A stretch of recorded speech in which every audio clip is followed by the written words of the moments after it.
તો દાહોદમાં નકલી બેંક ઊભી કરી ફૂલેકું ફેરવનાર ઝડપાઈ ગયા છે। ફિલ્મ સ્પેશિયલ 26 જેવો ખેલ કરીને કરોડોનું ફૂલેકું ફેરવ્યું હતું। દાહોદના એલસીબીએ 3 આરોપીને ઝડપી પડ્યા છે।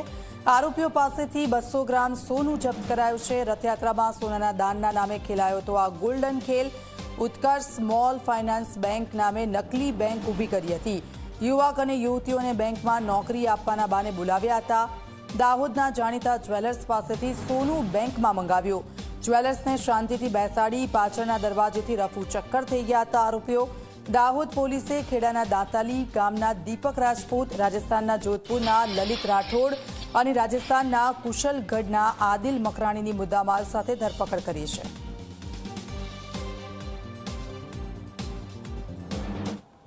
રથયાત્રાના દિવસે જે સોની છે એ પોતે સોનું લઈ 200 ગ્રામ અને આરોપીની જે કથિત ઓફિસ કે જે ઉત્કર્ષ સ્મોલ ફાઇનાન્સ બેંકના નામે ઊભી કરી હતી, જે રાતોરાત ઊભી કરી હતી, ત્યાં પહોંચે છે।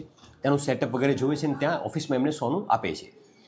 આરોપીઓ છે એ સોનાને લોકરમાં મૂકીને તેમને એના બદલાની જે રકમ છે આપવાનું વાત કરી અંદર રૂમમાં જાય છે। થોડી વાર બાદ એક બેગ આપે છે બહાર કે આમાં અડધા પૈસા છે, બાકીના પૈસા હું આપું છું એમ કે ફરી અંદર જાય છે અને એ જે લોકર રૂમ હતો એની પાછળ એક એમણે દરવાજો બનાવ્યો હતો। એક ખાનગી દરવાજાનો ઉપયોગ કરી અને આરોપી ફરાર થઈ જાય છે અને કોઈ પણ પ્રકારના પૈસા આપતા નથી।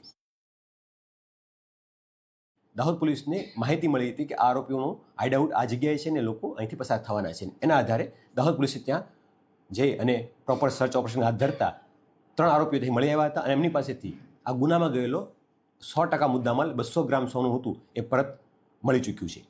આ ગુનાની અંદર દીપક રાજપૂત, લલિત રાઠોડ અને આદિલ નામના 3 વ્યક્તિની પોલીસે ધરપકડ કરી છે। જેમાંથી લલિત છે એ સોનીની દુકાને જવામાં, જે દીપક રાજપૂત છે એ ઓફિસ પર સોનું કલેક્ટ કરવામાં અને અન્ય વ્યક્તિ છે મદદગારી કરવામાં, આમ 3 જણા પ્રાઇમરી ઓફિસર રોલ જણાવ્યા છે। 3ને અટક કરી છે અને આ લોકોનો ગુના ઇતિહાસ પણ તપાસ દરમિયાન જણાવ્યો છે। આમ દાહોદ પોલીસે 28,60,000ના કિંમતના 200 ગ્રામ સોનું જે ફ્રોડમાં ગયું હતું એમને ગણતરીના દિવસોમાં 100% રિકવર કરી અને સફળતા પ્રાપ્ત કરી છે।